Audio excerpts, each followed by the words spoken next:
Bharatiya Janata party के सामने इस समय सबसे बड़ी परेशानी क्या है? आप बता सकते हैं? नमस्कार, मैं हूं संजय शर्मा, आप देख रहे हैं 4 पीएम न्यूज़ नेटवर्क और आप नहीं बता सकते तो मैं आपको बताता हूं। भारतीय जनता पार्टी के सामने सबसे बड़ी परेशानी ये है कि पिछड़ों, दलितों में ये संदेश चला गया है कि पार्टी ऊंची जातियों की होकर रह गई है।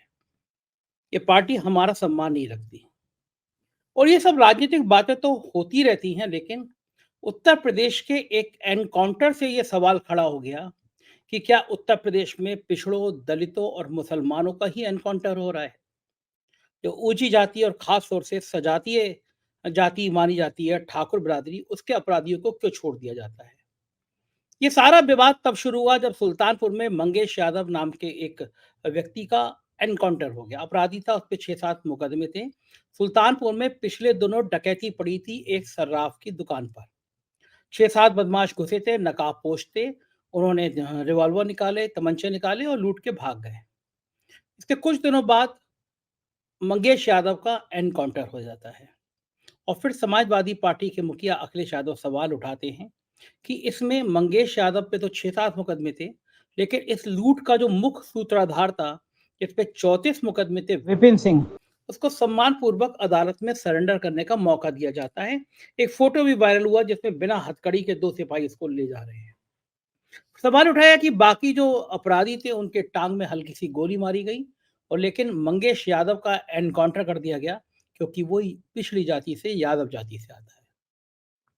इस सवाल के बाद राजनीति गर्म आ गई। मंगेश के माता पिता ने कहा कि सब जानते हैं कि हमारे बेटे को 3 दिन पहले पुलिस उठा के ले गई, पुलिस कस्टडी में था और उसको मार दिया गया। ये कोई पहला मामला नहीं है। एसटीएफ बहुत बदनुमा दाग बन के रह गई है उत्तर प्रदेश के ऊपर। सांसद संजय सिंह ने आरोप लगाया था कि एसटीएफ का मतलब स्पेशल ठाकुर फोर्स होकर रह गया है और बात भी सही है। एसटीएफ की कमान संभाल रहे हैं अमिताभ यश जो ठाकुर हैं, एडीजी लॉ एंड ऑर्डर भी हैं और बड़ी संख्या में ठाकुर डीएसपी से लेकर निचले दरोगा तक एसटीएफ में भर लिए गए हैं और ऐसे वैसे नहीं भरे गए हैं। 7-7 8-8 सालों से वहीं जमे हुए हैं और उनके ऊपर जो संगीन आरोप लग रहे हैं, उनको सुनकर आप चौंक जाएंगे, हैरान हो जाएंगे। एक बहुत बदनाम डिप्टी एसपी हैं, वो तैनात हैं वहाँ पर और उत्तर प्रदेश की राजधानी लखनऊ में व्यापारियों से, अगर आप इंटेलिजेंस से मुख्यमंत्री जाँच कराएँगे पता चलेगा, व्यापारियों से बाकायदा चौथ वसूली करते हैं। वो भी एसटीएफ के दफ्तर में बैठ के, ऐसी चर्चा है। धमकाते हैं। एसटीएफ के नाम पर व्यापारी डर जाते हैं। किसी नौजवान व्यापारी ने किसी गर्लफ्रेंड से, किसी लड़की से बात कर ली तो उसकी रिकॉर्डिंग निकाल के उससे लाखों की वसूली हो जाती है। इस तरह की तमाम चीज़ें मेरे संज्ञान में आती रहती हैं। इन साहब का एक जगह तबादला हो गया, लेकिन उत्तर प्रदेश के एक राजधानी लखनऊ के एक चर्चित वकील था, जो मुख्यमंत्री के बड़े करीबी हैं। इन डिप्टी एसपी ने उनके चरण पकड़ लिए। उनके संग वो घूमते हुए शॉपिंग मॉल में हर जगह उनके फोटो दिख जाएंगे। उनको पता है कि जब तक इन वकील साहब का आशीर्वाद सिर पे बना रहेगा, तब तक उनका कहीं तबादला नहीं होगा। वो एडीजी साहब के भी करीबी हैं और बदनाम हैं।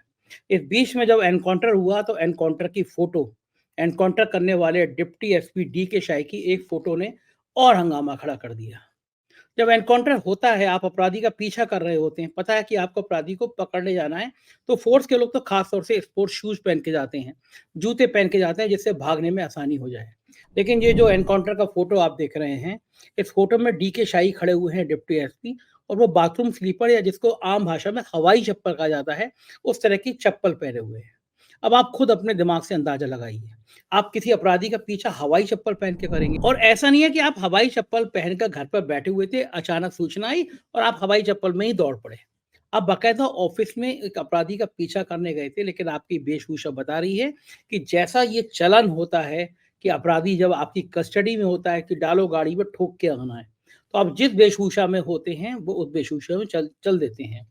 मेरे मित्र थे आईपीएस और उन्होंने बहुत सारे एनकाउंटर किए। मैं उनसे कभी-कभी मज़ाक में कहता था, थोड़ी स्क्रिप्ट तो बदल लो। वही रटी-रटाई भाषा।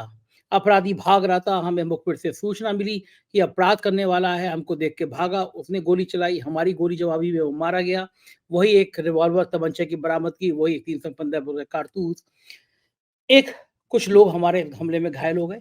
अब अगर एसटीएफ के इस एनकाउंटर में जितने सिपाही, जितने दरोगा घायल हुए हैं, उनका आप मेडिकल रिकॉर्ड निकलवा लेंगे, कोई जाँच हो जाए तो आपको खुद पता चल जाएगा कहानी में कितना झोल-झोल है। जिसको गोली लगती है वो 7-8 दिन अस्पताल में एडमिट रहता है, जाँच होता है, लेकिन यहाँ तो पता चला कि 2 दिन बाद ही लोग लौट आए, क्योंकि गोली की कहानी लिखी गई थी, गोली लगती नहीं है। आखिर ऐसे बदनाम एसटीएफ को, जिसके ऊपर ये दाग है कि ये चौथ वसूली करती है, ज़मीनों पे कब्ज़ा कराती है, धंधों में लिप्त है, ऐसे बदनाम 7-8 सालों से तैनात अफ़सरों को हटाया क्यों नहीं जा रहा है? वो जो मैं शुरुआत में कह रहा था, भाजपा को सबसे ज़्यादा परेशानी ये है कि पिछड़ों और दलितों में ये खराब संदेश आ रहा है कि वो उनके विरोधी है। इस एनकाउंटर के बाद उठे विवाद से ये बात और साबित हो गई। अखिलेश यादव ने कहा कि इस एनकाउंटर में जो ठाकुर जाति के लोग ज्यादातर शामिल थे, वो सब के सब ठीक हैं, उनके टांग में गोली लगी हो, किसी की गोली भी नहीं लगी, जो मुख्य अपराधी था वो टहल तो हो गया, सरेंडर कर गया, लेकिन पिछड़ी जाति का मंगेश था, उसको मार दिया गया। अ, अगर ऐसे विवाद लग रहे हैं, कई दिनों से लग रहे हैं, तो बेहतर हो कि उत्तर प्रदेश सरकार एक लिस्ट जारी कर दे कि पिछले 7 सालों में जितने एनकाउंटर एसटीएफ ने किए हैं, उसमें से ठाकुर कितने थे, पिछड़े कितने थे, दलित कितने थे और मुसलमान कितने थे। ऊँची जाति के बाकी ब्राह्मण और बनिया कितने थे। कम से कम जाति के आंकड़ों से ये बात साफ हो जाएगी कि एसटीएफ के मन में पिछड़ों और दलितों के प्रति कोई द्वेष नहीं है। मुसलमानों के प्रति कितना प्यार है ये हम सब जानते हैं, सरकार का उनके प्रति प्यार कितना ये भी हम जानते हैं। अतीक अहमद हत्याकांड में जिन शूटरों से हत्या कराई गई थी, महंगी महंगी लाखों रुपए की पिस्टल किसने ला के दी, आज तक रहस्य बना हुआ है। सब जानते हैं कि इसके पीछे एसटीएफ का कितना बड़ा खेल है। मनोज राजन त्रिपाठी बहुत अच्छे पत्रकार और एक किताब भी लिखी है, नाम शायद कसारी वसारी करके है। हम उस पर जल्दी एक शो भी करेंगे। तो बड़ा सवाल ये है कि अगर इस तरह की छवि बन रही है एसटीएफ की, और ये छवि बन रही है कि एसटीएफ में 8-8 साल से तैनात अफसर वसूली कर रहे हैं, जमीनों पे कब्जा कर रहे हैं, तो बदनामी किसकी हो रही है? सरकार की हो रही है ना। और पिछड़ों और दलितों में ये बात लगातार अगर नीचे तक जा रही है कि बैकवर्ड और दलितों को ही मारा जा रहा है, तो फिर सरकार की छवि और खराब होगी। एसटीएफ के काम करने का तरीका क्या है, ये भी मैं आपको बता देता हूँ। मैंने एसटीएफ के खिलाफ एक खबर छापी, कुछ खबरें छापती रहता हूँ मैं, और सरकार किसी की भी रहती है, वो सरकार के खिलाफ छपते हैं। मैंने पिछले दिनों अपना फंक्शन किया था, उस फंक्शन में अखिलेश यादव जी के सामने मैंने कहा था कि आप मुख्यमंत्री थे, मुझसे बहुत सम्मानपूर्वक लगभग हर महीने बुलाते थे, मुझे गाड़ी तक छोड़ने आते थे। और आपके खिलाफ सबसे ज़्यादा तीखा लिखने वाला पत्रकार मैं ही था। मैंने उदाहरण दिया था कि मैंने उस समय डीजीपी थे एके जैन, उनके कुछ मसला मिला मुझे, तो मैंने हेडिंग लगाई थी, डीजीपी बिकता है, बोलो खरीदोगे। और मैंने ये भी कहा था अगर इस सरकार में ऐसी हेडिंग लगा दूँगा तो मेरा एनकाउंटर हो जाएगा। लेकिन मैंने कहा था कि एक लाइन बनी हुई थी, खिंची हुई थी कि आप मैं आपसे काम को नहीं कहूँगा और आप मुझसे खबर को नहीं कहेंगे। अखिलेश यादव ने मुझसे कभी नहीं कहा कि इस खबर को हटाओ और लगाओ। और मैंने दावा भी किया कि मुझसे ज़्यादा सभा के खिलाफ किसी ने खबर छापी हो तो मैं अपना अखबार बंद कर दूँगा। लेकिन इस सरकार में अगर खबर छापते हो तो परेशानी पैदा हो जाती है, और अमिताभ को भी परेशानी पैदा हुई। मैंने एसटीएफ की खबर छापी और मैंने अपने उस भाषण में भी, फंक्शन में कहा था कि माफिया भी कमर के नीचे बार नहीं करते, महिलाओं को नहीं घसीटते लड़ाई में। अखबार मेरी वाइफ के नाम था, तो अमिताभ जी ने जब एसटीएफ के खिलाफ खबर छपी, तो उन्होंने मेरे और मेरी पत्नी दोनों पे क्रिमिनल डिफेमेशन सूट दायर कर दिया। खैर वो कोई समस्या नहीं है, बहुत सारे लोग मानहानि का मुकदमा दायर करते हैं, सालों चलते हैं मुकदमे और हम उनको मुकदमों को बखूबी लड़ते हैं, और जारी रहती है अदालत की लड़ाई। लेकिन बता रहा हूँ, यहाँ तक भी तो बस ठीक है, आपको खबर बुरी लगी, आपने डिफर्मेशन सूट दायर कर दिया। उसके बाद मेरे मित्र को उनको डिप्टी एसपी ने एसटीएफ के दफ्तर में बुलाया। संयोगवश वो भी ठाकुर है मेरा दोस्त, और उस मित्र से कहा कि हमें संजय शर्मा के खिलाफ कुछ सबूत चाहिए। तुम भी ठाकुर, हम भी ठाकुर। समझ जाओ अगर तुम नहीं दोगे, तो स्थिति खराब हो जाएगी। मेरे मित्र ने कहा कि आप ठाकुर होकर ये कैसे सोच सकते हैं, अगर आप जाति पे जा रहे हैं, कि मैं अपने किसी दोस्त को धोखा दे सकता हूँ, मैं नहीं दे सकता। 6-7 घंटे उससे पूछताछ करते रहे कि कुछ तो दे दो संजय शर्मा के खिलाफ, वो ड्रिंक्स कहाँ लेते हैं, वो शराब कहाँ पीते हैं, अगर पीते हैं तो कोई गर्लफ्रेंड है क्या, कोई इस तरह की बातें पूछते रहे। मेरे मित्र ने कहा वो इतने बेलोस इंसान हैं कि वो अगर वो ड्रिंक्स लेते हैं तो वो फेसबुक पे, ट्विटर पे ट्वीट भी कर देते हैं, और मेरे मित्र ने बड़े हँसते हुए कहा उनकी कोई गर्लफ्रेंड भी होगी, तब भी वो फ़ोटो पोस्ट कर देंगे। वो डिस्क में जाते हैं, वो कहीं भी कुछ करते हैं, वो अपने जीवन में ऐसा कोई काम नहीं करते जिसको छुपाना पड़े। ये मैं गर्व के साथ कह सकता हूँ कि मैं कोई ऐसा काम नहीं करना चाहता जिससे मुझे समाज के सामने डर पैदा हो। ज़िंदगी जो है वो खुली रहनी चाहिए। मैं भी आपकी तरह का इंसान हूँ। अगर कानून में लिखा है कि ड्रिंक्स करना अलाउ है तो मैं ड्रिंक्स लेता हूँ। तो इसमें कुछ छुपाने की वाली बात नहीं है। तो उन्होंने कहा एसटीएफ के अफ़सरों से, आप गलत जगह पे जा रहे हैं, आप संजय शर्मा के खिलाफ कुछ भी ढूँढ नहीं पाएँगे, क्योंकि उनके संग ऐसा कोई भी चीज़ नहीं जुड़ी है जिसका आपको दबा सकें। फिर उससे कहा गया कि भई हम उनकी गाड़ी का पीछा करा रहे हैं, हमें पता है कहाँ-कहाँ गए जाते हैं वो, हमें सब लिंक पता है, तुम बता दो। तो मेरे मित्र ने कहा कि आप मालूम करते रहिए, मुझे तो कुछ पता नहीं है। तो मेरे पास मित्र आया, उसने पूरी बात बताई, तो मैंने गृह मंत्री अमित शाह को, प्रधानमंत्री को, राष्ट्रपति को, चीफ जस्टिस को, इलाहाबाद हाई कोर्ट के चीफ जस्टिस को, सुप्रीम कोर्ट के जज को और गवर्नर और चीफ मिनिस्टर को चिट्ठी लिखी और कहा कि मैं कोई अपराधी नहीं हूँ जो मेरे दोस्तों को इस तरह बुला के धमकाया जा रहा है।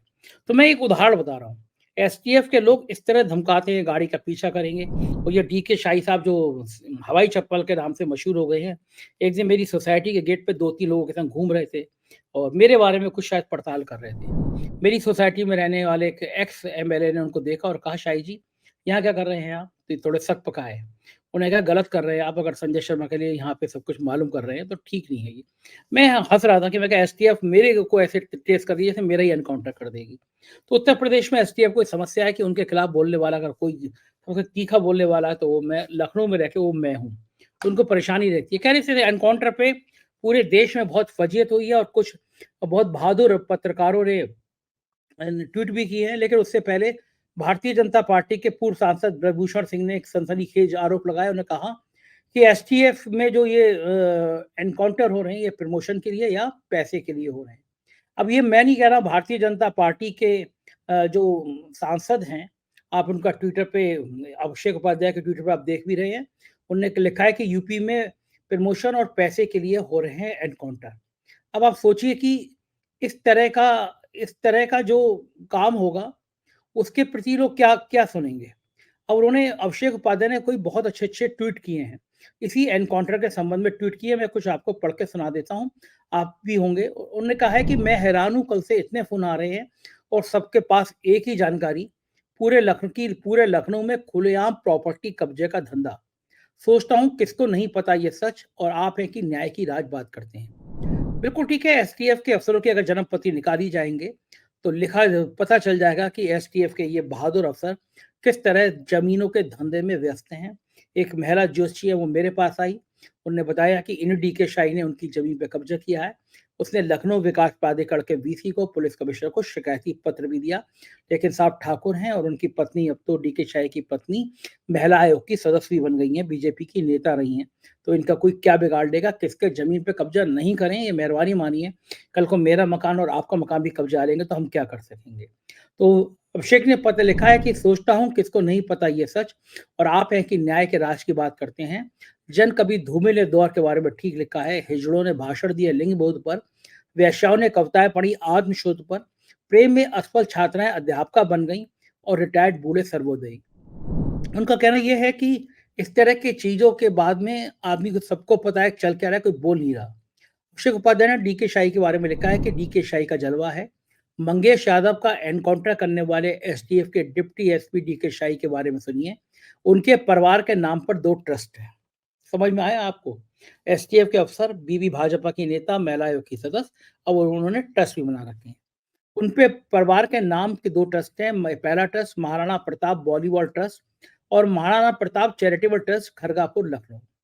इन ट्रस्टों पे समय-समय पर खेल प्रतियोगिताओं और समारोह का भव्य आयोजन होता है। यहाँ मुख्य और सम्मानित अतिथियों में कभी डिप्टी सीएम ब्रजेश पाठक होते हैं, कभी कैबिनेट मंत्री स्वतंत्र देव होते हैं, कभी मंत्री दयाशंकर सिंह होते हैं, कभी खेल मंत्री गिरीश यादव, कभी खुद एसटीएफ के मुखिया अमिताभ यश होते हैं। उनकी पत्नी उत्तर प्रदेश महिला आयोग की सदस्य अब बनी है, मगर गोरखपुर क्षेत्र की भाजपा महिला मोर्चे की क्षेत्रीय कोषाध्यक्ष पहले से हैं। गोरखपुर क्षेत्र ही उनकी राजनीति का केंद्र है। अब इन सारे सवालों का रिवीजन करते जाइए जो शाही के कामकाज के तरीके पर उठ रहे हैं। आखिर शाही को कैसे मंगेश यादव की पहचान करते हैं? उनकी टीम किस रेंज से गोली मारती है कि एक गोली मंगेश के सिर में लगती है और एक बाजू में? आखिर इतनी सनसनीखेज घटना का आरोपी घटना के 8 दिन बाद भी सुल्तानपुर में ही घटना स्थल से कुछ किलोमीटर की दूरी पर क्या कर रहा होता है? वो 8 दिन तक कहीं को भागता क्यों नहीं है? क्या वो सुल्तानपुर में रुककर एसटीएफ के रोके जाने पर फायरिंग करने का प्लान कर रहा होता है?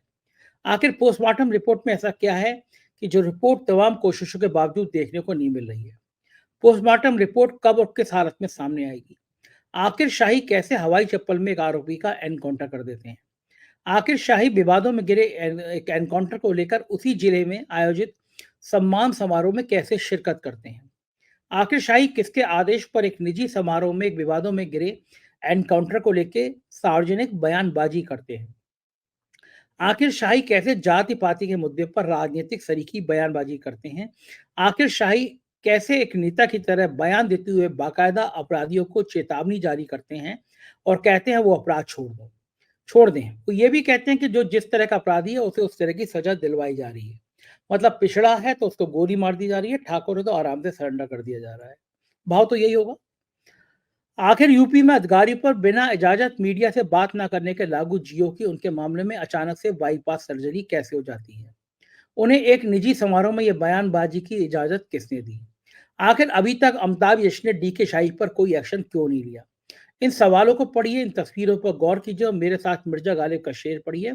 हुआ है शाह का मुसाहिब फिरे हैं इतराता बरगना बगरना, शहर में गालिब की आबरू क्या है? मतलब गालिब लिखते हैं कि वो तो शाह यानी सुल्तान का मुसाहिब यानी संगी है, इसलिए वो इतना अतरा रहा है, वरना इस शहर में गालिब की आबरू क्या है? और आखिर अभिषेक ने एक और जबरदस्त ट्वीट किया है, लिखा है, गजब का संयोग है। एक अधिकारी, 2 एनकाउंटर, कहानी लगभग एक जैसी। ये है मंगेश यादव का एनकाउंटर करने वाले एसटीएफ के अधिकारी डी के शाही का किया हुआ एक और एनकाउंटर। जरा इसमें डी के शाही कुछ बयान आ रहे हैं, पहले वो सुन लीजिए, फिर इस ट्वीट को आगे पढ़ के सुनाता हूँ। क्या कुछ बना? ये गुफरान है, प्रतापगढ़ का कुख्यात अपराधी है। इस पर 1.25 लाख रुपए का रिवार्ड था और कई जिलों की पुलिस इसको काफी समय से तलाश कर रही थी। उसी दरमियान पता चला कि ये कौशाम्बी जनपद में किसी बड़ी घटना को आज अंजाम देने वाला है, जिसको चेज किया जा रहा था। आज समदा के पास इसको रोकने का प्रयास किया गया। इसने पुलिस बल पर जान से मारने से अंधाधुंध फायरिंग शुरू कर दी। जवाबी फायरिंग में घायल हो गया। घायल अवस्था में इसको अस्पताल भर्ती कराया गया, जहां दौरान इलाज इसकी मृत्यु हो गई। इस पर 1,25,000 रुपए का रिवार्ड था। 1 लाख रुपए प्रयागराज जोन से और 25,000 रुपए सुल्तानपुर जिले से। क्या क्या चीजें बरामद? इससे एक 32 बोर का पिस्टल स्टार का, एक 9mm कार्बाइन और एक अपाची मोटरसाइकिल बरामद हुई है। सर, क्या अतीक से भी संबंध है इसका? कई बड़े अपराधियों से संबंध है। अभी ये जांच का विषय है, जांच करेंगे, जो चीज तथ्य आएगा फिर बताया जाएगा। गैंग के बारे में? इसके गैंग के कई लोग जेल में हैं, वो भी हम लोग पता कर रहे हैं। अभिषेक लिखते हैं कि ये एनकाउंटर प्रतापगढ़ के गुफरान का था। साल 2023 था। सिर्फ किरदार का नाम अलग है, बाकी कहानी एक जैसी। मीडिया रिपोर्ट्स के मुताबिक यहाँ 24 अप्रैल को लूट होती है। यहाँ भी सीसीटीवी फुटेज सामने आता है। यहाँ भी दुकान ज्वेलर की होती है। यहाँ भी अपराधी पर इनाम घोषित होता है, 1 लाख का एडीजी जोन प्रयागराज से, 25 लाख का सुल्तानपुर से। यहाँ भी बदमाश मोटरसाइकिल पर जा रहा होता है। यहाँ भी डी के शाही की अगुवाई में पुलिस उसे रोकती है। यहाँ भी बदमाश पहले फायरिंग करता है। यहाँ भी पुलिस जवाबी गोलियां चलाती है। यहाँ भी बदमाश को गोली लगती है। यहाँ भी शरीर के ऊपरी हिस्से में गोली लगती है। उसे अस्पताल लाया जाता है, जहां उसकी मौत होती है। बरामदगी भी कमोबेश एक जैसी, कुछ असले और एक मोटरसाइकिल। यहाँ भी डी के शाही मीडिया के कैमरों के आगे आते हैं। यहाँ भी वो एनकाउंटर पर बयान देते हैं। इतना संयोग तो बॉलीवुड की किसी सुपरहिट थ्रिल मूवी में भी नहीं होगा। महज चप्पल पहनकर देश में सादगी भरे एनकाउंटर की मिसाल कायम कर देने वाले शाही साहब ने गजब का बयान दिया था। पूरे देश के बड़े बड़े जर्नलिस्ट जो हैं वो इस पे रिएक्ट कर रहे हैं। रोहनी सिंह एक बहुत बड़ी पत्रकार है देश में, 10 लाख से ज्यादा उनके लोग फॉलो करते हैं। उन्होंने भी इस बयान पे लिखा है, सूचना विभाग में मुख्यमंत्री की शान पर मनोहर कहानियां लिखने वाले ट्रोल्स को चप्पल पहनने वाले डीएसपी की नई स्क्रिप्ट लिखनी चाहिए। पिछले एनकाउंटर में भी वही मॉडस ऑपरेंडी, वही स्क्रिप्ट। ऐसा लगता है इन्हें अपनी मालिक पर इतना भरोसा है कि ये जरा भी चिंता नहीं करते। नरेंद्र नाथ मिश्रा भारत टाइम्स के पत्रकार हैं, बहुत सीनियर जर्नलिस्ट हैं। वो लिखते हैं, पूर्व का इतिहास देख ले, जो अधिकारी फर्जी एनकाउंटर ताकत दिखाना टाइप कर रहे हैं, बोल रहे हैं, उनका नौकरी का अंत समय और उसके बाद का समय बहुत कष्ट बीता है। कर्मों का हिसाब होता ही है। एक से एक बढ़कर एक मिसाल रही है, फिर भी कोई सीखता नहीं है। दरअसल जब अधिकारी अपने शीर्ष पर होता है तो उसे मानने को कभी तैयार नहीं होता है कि कभी उसका समय जा भी सकता है। इस मामले में अधिकतर नेता अधिक व्यवहारिक होते हैं। तो इस तरह मीडिया के लोग बहुत आलोचना कर रहे हैं और कह रहे हैं कि किसी को भी इस तरह किसी की हत्या की इजाजत नहीं दी जा सकती। खास तौर से अगर वो पिछड़ा है, वो दलित है, वो मुसलमान है, तो आप उसको अपराधी है तो उसको मार दें। ये बात बिल्कुल ठीक है कि अपराधी की कोई जाति नहीं होती, लेकिन जाति देखकर अपराधी मारा भी नहीं जाता, ये भी एक सत्य है। और योगी आदित्यनाथ ने बचाव किया है और कहा है कि अगर कोई डकैत मारा गया तो समाजवादी पार्टी को दर्द हो रहा है। लेकिन योगी आदित्यनाथ जी को भी ये भी बताना चाहिए और ये भी सोचना चाहिए कि आखिर उनके राज में एसटीएफ के बड़े-बड़े अफसर इस तरह की दौलत कहाँ से कमा रहे हैं? जिन डिप्टी एसपी का मैंने ज़िक्र किया, वकील साहब वाले रिश्तों का, उनके तार तो दुबई तक से जुड़े हैं। उनके एक संबंधी दुबई में काम कर रहे हैं। तो दौलत का अकूत साम्राज्य यहाँ से दुबई तक फैला हुआ है। तो क्या एसटीएफ को मुख्तार अंसारी, अतीक अहमद, धनंजय सिंह, अभय सिंह इस तरह के जो बाहुबली हैं, उनकी तरह पैरेलल गैंग चलाने की अनुमति मिल दी जाती है? कि अगर एसटीएफ खाकी वर्दी में एक उपन्यास आया था, आपने सबने पढ़ा होगा वेद प्रकाश शर्मा का वर्दी वाला गुंडा। तो क्या एसटीएफ को इस तरह लाइसेंस मिल जाता है कि वो ज़मीनों पे कब्ज़ा करे, वो चौथ वसूली करे, वो किसी को गोली मार दे? इंडियन एक्सप्रेस में थी शायद ये खबर कि अमिताभ यशी की माताजी के नाम राम जन्मभूमि में परिसर के पास में अयोध्या में 4.5 करोड़ का प्लॉट है। किसी मीडिया हाउस के पत्रकार ने इतनी हिम्मत नहीं करी कि अमिताभ यशी से पूछे कि आपके माताजी, पिताजी भी क्या इतने अमीर थे? माताजी इनकम टैक्स का रिटर्न कब से भर रही हैं? 4.5 करोड़ रुपए कहाँ से आए? और क्या ये प्लॉट वाक़ई 4.5 करोड़ का है या 20 करोड़ से ज़्यादा का है? लखनऊ व बाराबंकी की संपत्तियों की पड़ताल करें। सिर्फ अमिताभ यशी नहीं, नीचे तक जितने एसटीएफ के लोग हैं, अगर उनकी संपत्ति की पड़ताल केंद्र सरकार किसी एजेंसी से करा ले, तो मामला बहुत सारा खुल सकता है। अब होगा क्या? ऐसे एनकाउंटर जब तूल पकड़ते हैं तो एक आयोग का गठन हो कर दिया जाता है। एक आयोग बन जाएगा, एक जज साहब ढूँढे जाएँगे, वो जज साहब जो रिटायर हो गए, खाली बैठे, उन्हें कुछ काम-धाम नहीं है।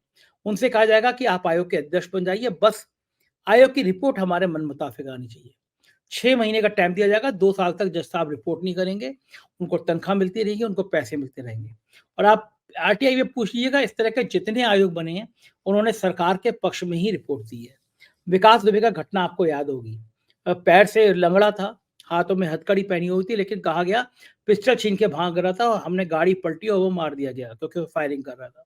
बच्चा-बच्चा जानता है कि विकास दुबे कैसे मारा गया। एक बेशर्म गोदी मीडिया का नंगा नाच देखिए कि असम में जब एक अपराधी डूब के मर गया, तो वो हेडिंग चला रहे थे कि गाड़ी पलटती नहीं है, गाड़ी पानी में डूब भी जाया करती है। मतलब जो हिंसक प्रवृत्ति को सवाल खड़े करने चाहिए, पूछना चाहिए कि क्या अदालतें बंद कर देनी चाहिए? क्या अपराधियों का इलाज गोली मार के कर दिया जाएगा? और ये कौन बताएगा कि पुलिस की गोली किसी मासूम को नहीं मारेगी? गोमती नगर लखनऊ में ही एक एप्रिल में काम करने वाला विवेक तिवारी अपनी महिला मित्र के संग रात को जा रहा था, कुछ गाड़ी रोक के बात करने लगा। नशे में दो सिपाही आते हैं। जब आप लाइसेंस दे देते हैं ना पुलिस को हिंसक होने का, तो वो गोली किसी में भी चला देते हैं। कुछ बात हुई, पूछताछ हुई और नशे में धुत सिपाही ने विवेक तिवारी को गोली मार दी, वो मर गया। इस तरह की तमाम वारदातें हमने देखी हैं। तो क्या पुलिस को इतना मजबूत कर देना चाहिए कि वो किसी पत्रकार की गाड़ी का पीछा कराए, पत्रकार के दोस्तों को बुला के इंट्रोगेशन करे, इस तरह का धमकाने वाला माहौल बने? क्यों नहीं अमिताभ यश उनकी टीम से सवाल पूछे जाने चाहिए? और क्यों नहीं सरकार को ये बताना चाहिए कि आखिर इतने सारे ठाकुर एसटीएफ में क्या कर रहे हैं? क्या केवल ठाकुर जाति के डिप्टी एसपी, इंस्पेक्टर, सीओ या सिपाही हैं? किसी और जाति का समावेश यहाँ नहीं हो रहा है? और जो दागी हैं, जिनके ऊपर आरोप है, उनको क्यों क्यों यहाँ रखा जा रहा है? बेहतर होगा कि सुप्रीम कोर्ट इसका संज्ञान ले। विकास दुबे वाले मामले में जिस तरह आयोग के जज साहब बने थे, जो भाजपा नेता के रिश्तेदार थे, उस तरह का जज ना बने, कोई ईमानदार कोई जज बने जो बता सके कि देश में क्या चल रहा है। मुझे आपकी राय का इंतज़ार रहेगा कि आपको ये बातचीत कैसी लगी, ज़रूर बताइएगा। मैं आपकी बात का इंतज़ार करूँगा। बहुत-बहुत शुक्रिया। Thank you.